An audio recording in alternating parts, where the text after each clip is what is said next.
सभी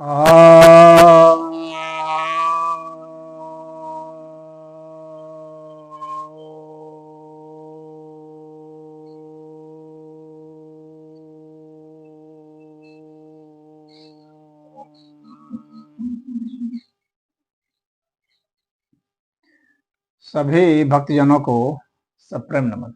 तो आज विज्ञान भैरव तंत्र के 92वां श्लोक, जो कि ध्यान विधि 69वीं है, यानी 69th है। भगवान भैरव ने जो ध्यान विधि बताई है, भगवती भैरवी के जिज्ञासा करने पर, आज उस पर ही चर्चा करेंगे। यह श्लोक इस प्रकार है। चित्ताद्यन्तः कृतिर्नास्ति ममान्तर्भाव यदिति विकल्पानां भावेन विकल्पेरुज्यतो भवेत। अर्थात चित्त और जो अंतःकरण है, ये वास्तव में ये है नहीं। यह जो है हमारे ममत्व का जो अंतर्भाव है, इसके कारण ही ये आपको मालूम पड़ता है।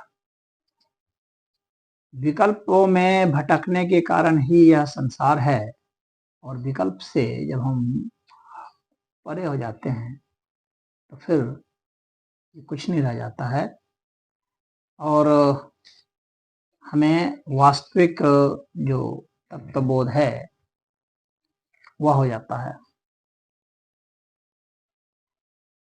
यानी तमाम विकल्पों के समाप्त हो जाने के बाद जो बच जाता है वही यथार्थ है। जितनी भी इंद्रियां हैं, चाहे नेत्र इंद्रिय हो, चाहे कर्ण इंद्रिय हो, चाहे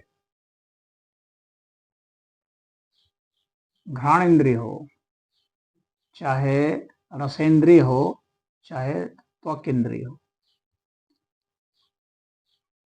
या मन भी क्यों ना हो, ये सब जो है बाह्य वस्तुओं को अनुभूत करते हैं।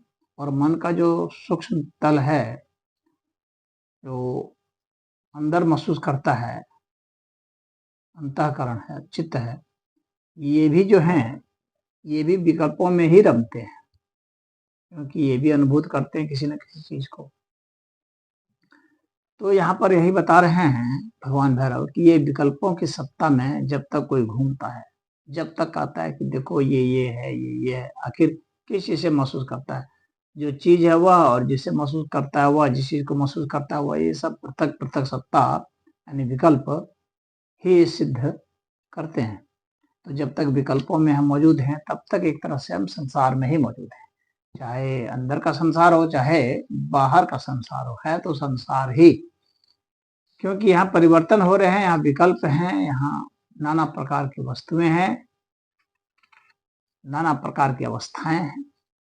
लेकिन जब हम ऐसी साधना करते हैं, यहाँ पर कोई विकल्प ही नहीं छोड़ते हैं, कोई विकल्प ही नहीं रहने देते हैं, अंतःकरण नहीं है, मन नहीं है, इंद्रिय नहीं है, शरीर नहीं है, किसी प्रकार की कोई प्रकार की सत्ता नहीं है, किसी प्रकार का कोई विकल्प नहीं है, तब जो है शुद्ध अद्वैत की स्थिति आती है, शुद्ध है आत्मबोध हो जाता है, क्योंकि सारे विकल्प समाप्त हो जाते हैं। तो साधना बैठ के यही करनी है। जो भी महसूस होता हो उसको हटाते जाइए, महसूस करने वाले तक को हटा दीजिए, जिसे महसूस कर रहे हैं उसको तक भी जो है मान लीजिए कि विकल्प है, और जब एक बार मान बनते कि ये विकल्प है तो उसको छोड़ते जाइए। जो जो मिलता जाता है आप उसको एक विकल्प मानते जाइए, छोड़ते जाइए। और जब सारे विकल्प इस तरह से जितने मिलते जाते हैं, जो भी नाम रूप रस गंध जो कुछ भी मिलता है, आप उसको विकल्प ही मानिए।